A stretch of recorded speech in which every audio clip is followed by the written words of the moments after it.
En 1968, en un mundo convulsionado por los movimientos estudiantiles, Aguascalientes no fue la excepción. Así lo menciona el escritor y periodista Daniel Carlos García en su libro Fulgor Rebelde, la guerrilla en Aguascalientes. Y aunque en la entidad las acciones y grupos guerrilleros no fueron ni abundantes ni espectaculares, se confirma que la vía armada había prendido a los jóvenes de Aguascalientes, que buscaban organizarse y actuar, una respuesta acorde a la nueva fisonomía mundial. La amplia interconexión entre culturas, así como el desarrollo de la tecnología de comunicación, en palabras del sociólogo Marshall McLuhan, convertían al mundo en una aldea global, es decir, un planeta inmediato e interconectado. Sin lugar a dudas, los finales de los 60 fueron un tiempo de jóvenes que tenían una característica en común, el rechazo al sistema. Hola, mi nombre es Humberto Capetillo y les doy la bienvenida a Manzana Científica, una producción de UATV en la cual conocemos el quehacer científico de la Universidad Autónoma de Aguascalientes. La historia contemporánea está marcada por diferentes movimientos juveniles, de acuerdo con el artículo del Dr. Bernat Muñiz Sabrito, catedrático emérito de Historia de la Universidad de Barcelona, publicado en el sitio web Polémica número 93, el año 1968 sería el punto de inflexión fundamental del conjunto de movimientos juveniles, tan diversos en su forma de rechazar la sociedad de consumo. En el contexto histórico en el que estallaron los movimientos estudiantiles de 1968, la guerra de Vietnam, mantenida por el gobierno de Estados Unidos contra el pueblo de aquel país, estaba en primer plano. En Nigeria, África Negra, estaba la guerra de Biafra. El neocolonialismo y las multinacionales del petróleo, con respaldo de los gobiernos de Estados Unidos y el Reino Unido, intentaban romper la unidad de aquella nación recién accedida a la independencia y amputarle su provincia petrolífera. En Angola y Mozambique surgían dos movimientos guerrilleros de liberación nacional contra el aún resistente colonialismo portugués. En la República de Sudáfrica, la dictadura fascista y racista blanca del apartheid, que contaba con el respaldo internacional político de Londres y Washington, estaba promoviendo amplios rechazos en todo el mundo. En China, Mao Zedong, el dirigente comunista, había desatado una feroz campaña contra el burocratizado Partido Comunista de China. Este suceso, conocido como la Revolución Cultural, tendría amplios ecos en la juventud estudiantil europeo occidental. En América Latina, persistían en numerosos países los movimientos guerrilleros guevaristas, herederos de las actividades del asesinado líder argentino-cubano, el Dr. Ernesto Che Guevara, convertido en un mito de la juventud contestataria. En México se desarrollaba también una lucha política. Lo mismo que el movimiento estudiantil checoslovaco, el movimiento estudiantil mexicano luchaba por la libertad de prensa y convivencia de su país, políticamente dominado por el Partido Revolucionario Institucional. Si los estudiantes checoslovacos luchaban contra el imperialismo de la Unión Soviética, los estudiantes mexicanos lo hacían contra el imperialismo de Estados Unidos. Si la primavera de Praga fue ahogada por los tanques soviéticos en agosto de 1968, la protesta estudiantil mexicana lo sería de modo sangriento en octubre de aquel año. En Europa Occidental, la crisis tendría otras características. En el viejo continente, el hipismo había cobrado un fuerte auge, y entre la juventud europea occidental se difundían sus consignas sobre el amor libre, el rechazo de la explotación en el trabajo, el anticonsumismo y la afición a las drogas. La capital inicial del hipismo europeo fue Ámsterdam. Junto a esa expansión rebelde contracultural, en la República Federal Alemana, en 1967, venía creciendo otro tipo de contestación contra el sistema y la sociedad de consumo, un movimiento estudiantil representado por la Liga de los Estudiantes, de orientación marxista, que rechaza frontalmente el sistema capitalista liberal, pero también el sistema que representaba la Unión Soviética, definido como un capitalismo del Estado. En Italia, al igual que en Alemania Occidental, las actividades de estudiantes revolucionarios dieron lugar en torno a 1968 a organizaciones de tendencia izquierdista y autogestionaria, de raíz marxista, luxemburguista y anarquista, que buscaban conectar con el movimiento obrero. Organizaciones como Lotta Continua, es decir, lucha continua, y Potere Operario, o en español, Poder Obrero. Mientras tanto, en el continente americano, la juventud estadounidense se manifestaba contra la guerra y el racismo. A la par, continuaba la imparable lucha de la población negra por sus derechos civiles. Esos hechos pondrían fin a la segregación racial. De esa lucha nacieron diversos movimientos, los Black Panthers o Panteras Negras, de tendencia violenta, y la Plataforma Pro Derechos Civiles, fundada por el pastor Martin Luther King, de tendencia pacífica, quien ya en 1967 había promovido la Marcha sobre Washington, en la que participaron 1,5 millones de activistas antirracistas. Luego, Luther King, al igual que Malcolm X, moriría asesinado. El Mayo francés fue la culminación de las rebeliones estudiantiles y juveniles en 1968. Su origen se sitúa en la Universidad de Nanterre, que tiene como detonante la negación del rectorado universitario de aceptar una petición estudiantil de prolongar el horario nocturno de la residencia de estudiantes y suprimir en ella la separación de sexos.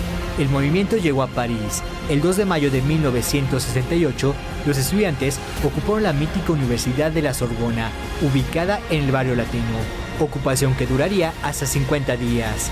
El 7 de mayo, todos los centros de enseñanza de Francia se incorporaron a la huelga estudiantil universitaria. El 8 de mayo, los estudiantes salieron de la Sorbona y ocuparon el barrio latino, convirtiendo al mítico Teatro Odeón en el espacio de sus debates, donde comparecería el filósofo Jean-Paul Sartre.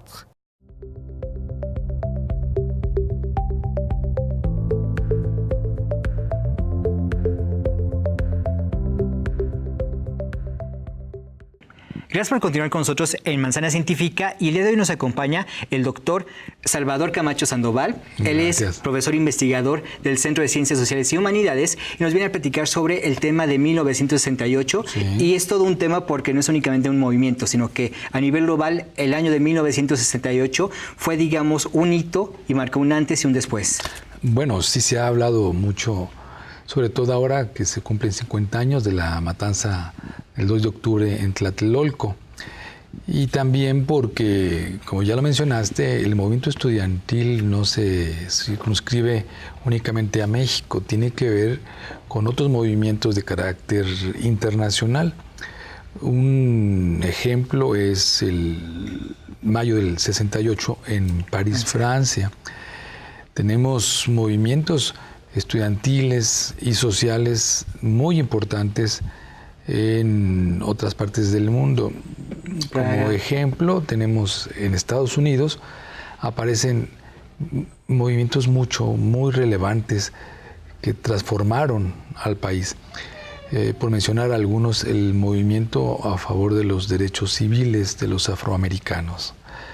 Hay todo un movimiento llamado hippie, que tiene que ver con una rebeldía en contra del status quo, de una cultura que pues no les convence.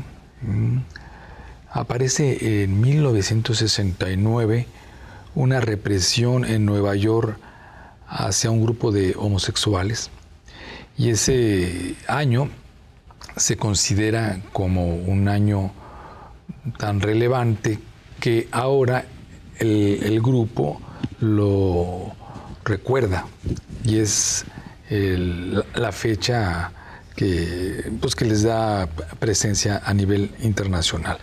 Tenemos la invasión de la Unión Soviética a Checoslovaquia en el 68, de una manera autoritaria. Ellos quieren dominar al gobierno, la sociedad, y grupos juveniles rechazan la invasión.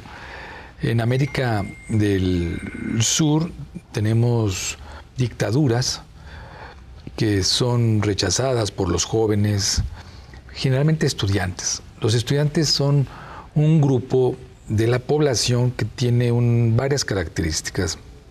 Una de ellas es que son gente de clase media por lo general, y pues con una capacidad cultural, intelectual, que les permite ser interlocutores, que les permite presentar ideas, estrategias nuevas. Hablar de una lucha en contra del autoritarismo, no estamos hablando únicamente del autoritarismo político o del gobierno, sino también de la generación anterior. De hecho, son muy recurrentes las palabras momisa y la palabra chaviza. ¿Por qué? Porque hay una crisis generacional. que no es nueva, ¿no? Históricamente se han presentado estas crisis generacionales, pero al parecer en los años 60 fue más de confrontación, se distinguió mucho. Creo que hay por ahí una variable que es el mundo del mercado, el mundo de los medios de comunicación, que propician que esta crisis se acentúe. Aparece entonces una manera distinta de ser, de comportarse, de vestir, ¿no? La música rock aparece como un símbolo de esta rebeldía juvenil, y estamos hablando de contracultura. En Estados Unidos, por ser un país, una gran potencia, triunfantes de la Segunda Guerra Mundial, tienen una hegemonía, tienen una juventud con libertades que les permite moverse con mucho vigor, y se hacen un icono a nivel mundial. Sí, y en México, pues llega todo esto, aunque para México pues tienen características muy específicas por ser un país con una historia muy peculiar.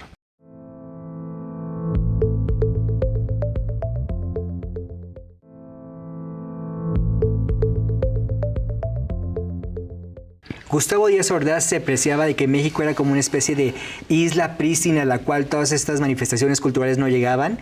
Y 1968 fue pues un año de apertura, no únicamente fueron las Olimpiadas, sino que se vio que también los jóvenes tenían una orientación que venía de otros países. ¿Cómo se manifestó en México? Mira, Díaz Ordaz representa a un presidente de un régimen que va en declive. Recordemos que él representa al Partido Revolucionario Institucional, que es un partido que gana todas las elecciones de una manera arbitraria. Es un régimen autoritario porque no hay pluralidad política. Se vive un país política e ideológicamente monocromático. Y la gente lo que pide es convertir ese país a un país política e ideológicamente policromático, por manejar las figuras de los colores. Y ya hay síntomas de una crisis económica. El milagro mexicano que se vio en los años 50 empieza a declinar. También manifiesta sus contradicciones porque hay una población pobre que no se beneficia de ese crecimiento económico en el país.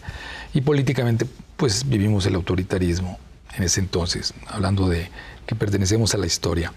Además, el presidente ya ha estudiado su perfil, ¿sí?, su raíz política, y es un presidente sumamente conservador, autoritario, intolerante, que no sabe manejar el movimiento. Y lo que hace es provocar que esto crezca como una especie de bola de nieve. Se hace más grande, no lo detiene, se pudo haber negociado antes. Y lejos de eso, se llega al extremo de llevar los soldados a resolver el tema, y el resultado lo sabemos, la matanza del 2 de octubre.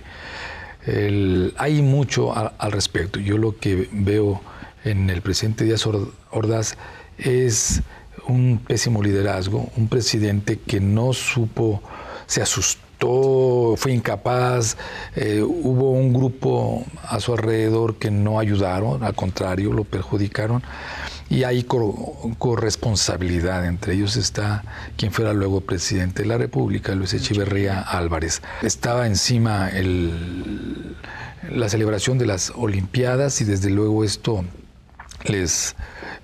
los presionaba. Sí, claro. Y la salida fue una salida muy torpe y desde luego brutal. Esto es el fin de una parte del movimiento estudiantil, pero el inicio de otro, porque muchos de ellos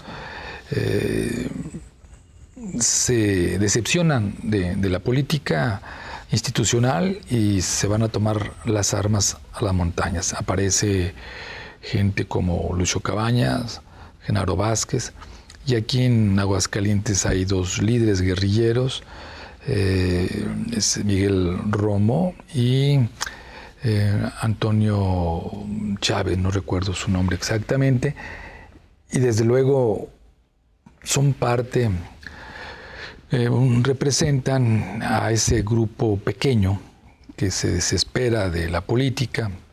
Hay otro caso muy importante para la historia de Aguascalientes, de un joven egresado del Colegio Marista en su secundaria y que fue a estudiar a Monterrey, al TEC, primero el bachillerato y luego su ingeniería, Ignacio Salas Obregón. Él es creador de la Liga Comunista 23 de Septiembre, un grupo guerrillero muy extremista que se hace famoso por la manera tan cruda, beligerante de asaltar bancos, de matar gente, y es un líder hidrocálido de Aguascalientes, muy listo para su edad, muy temerario, y pues él es capturado y desaparecido. A la fecha no se sabe dónde está. Y es producto de ese 68, de ese gobierno autoritario, y luego de lo que le llaman la guerra sucia, que no se van directamente o únicamente con los guerrilleros, sino con las familias, las comunidades. El caso de Lucio Cabañas y Genaro Vázquez es una muestra de esa estrategia tan agresiva del gobierno por acabar no solamente con la guerrilla, sino con la gente que está o no está vinculada a la guerrilla, porque también llegaban y la gente de las comunidades decía, no, pues nosotros no tenemos que ver nada. Y la gente decía, pues claro que sí. Entonces hacían atrocidades. Los movimientos estudiantiles es una forma eficaz y de gran alcance que poseen los estudiantes para expresar sus ideas e inconformidades a través de actos públicos con gran cantidad de gente. Algunos mitines pasan de ser pacíficos a violentos. Enseguida escucharemos algunas de las opiniones de jóvenes y maestros acerca de este tema.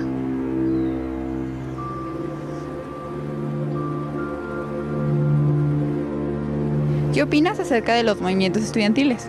Bueno, yo considero que son importantes porque conforme se ha desarrollado la historia, hemos estado viendo que por este tipo de procesos es que se van modificando los roles sociales. Entonces, yo considero que es importante porque el cambio social debe ser constante. Entonces, ya independientemente de lo que esté alegando el movimiento en cuestión, pues habrá que tomarlos en cuenta, ¿no? Porque son parte de esta dinámica social. Yo creo que es muy bueno porque como comunidad universitaria tenemos que unirnos y mostrar nuestra solidaridad con los demás para poder lograr como el mejor desarrollo propio y de la educación en nuestro estado y asimismo con nuestro país. Bueno, son movimientos estudiantiles porque creo que tienen más conciencia. Al momento de que somos jóvenes y revolucionarios, pues creo que está bien y que no se haya olvidado, que aún siga en pie la lucha que incluso antes del 68. Entonces es bueno que lo tengamos en la memoria y que no lo dejemos morir ahorita con los 50 años del 68. Bueno, opino que son muy buenos para buscar un respeto entre la educación y nosotros, y además buscar nuestros derechos como estudiantes. ¿Cómo ha repercutido los movimientos estudiantiles en el aspecto político y social? Bueno, el primer movimiento, el del 68, repercutió muchísimo en el aspecto político porque incidió en la democratización de la sociedad y en el interior de las universidades pues a una mayor conciencia crítica de los maestros y de los estudiantes, pero básicamente porque los estudiantes emergen como protagonistas de movimientos sociales, de demandas sociales, o sea, son los estudiantes los que surgen como actores principales de las demandas sociales.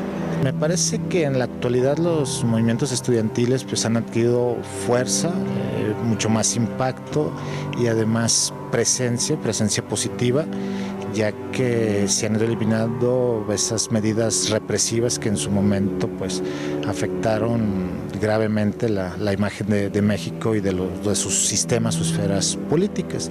Me parece que en la actualidad pues se les ha dado un gran apoyo y sobre todo un espacio para que se puedan expresar apropiadamente. Estos casos en México en el siglo XX, el momento más notable es el del 68, pero no es todo el siglo. Y aún de ahí, el 68 representó para nuestro país una entrada más franca a la modernidad en materia de libertad de pensamiento, de libertad de asociación y de modernización política. No solamente fue universitario el movimiento, fue social. Los movimientos son atípicos e inesperados y cada uno surge y evoluciona de manera única, por lo que es difícil encontrar la forma efectiva e inteligente para concluirlos.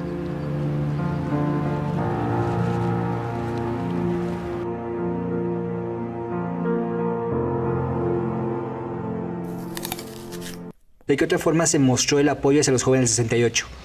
Sí, desde los años, la mitad de los años 60, aparece en el IACT, ahora Universidad Autónoma de Aguascalientes, un grupo de jóvenes inquietos, rebeldes, que empiezan a formar una organización de estudiantes de toda la entidad.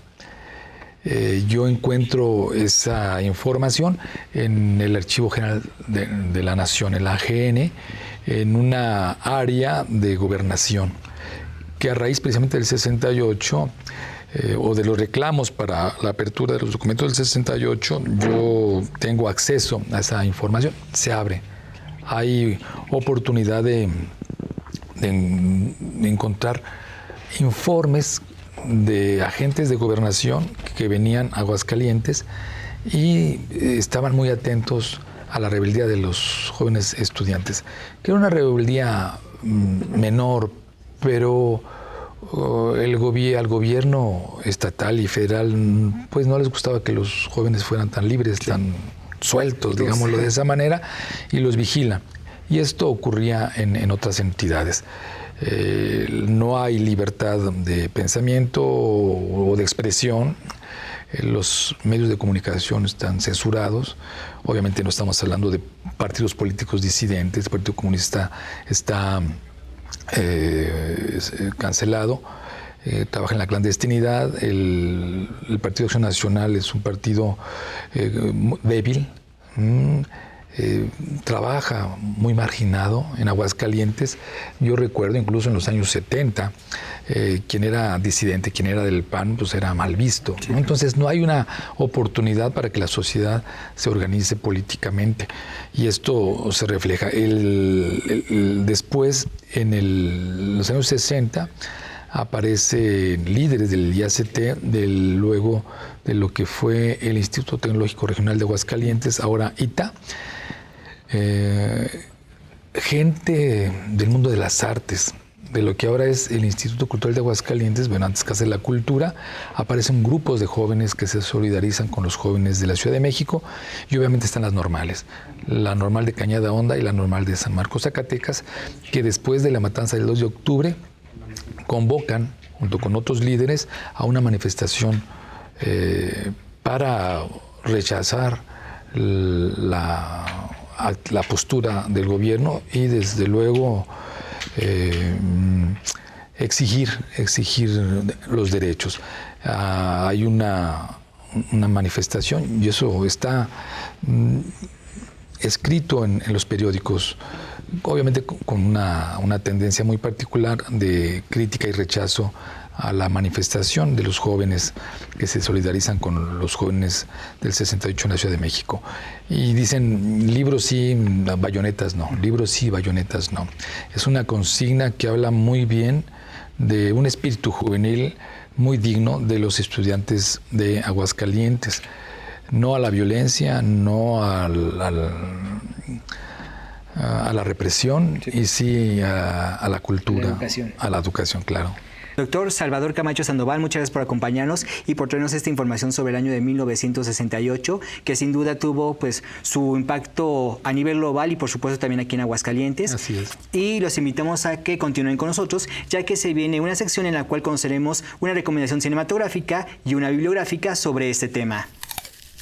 Los últimos años de la década de los 60 fueron una época de transformación cultural y movimientos sociales alrededor del mundo.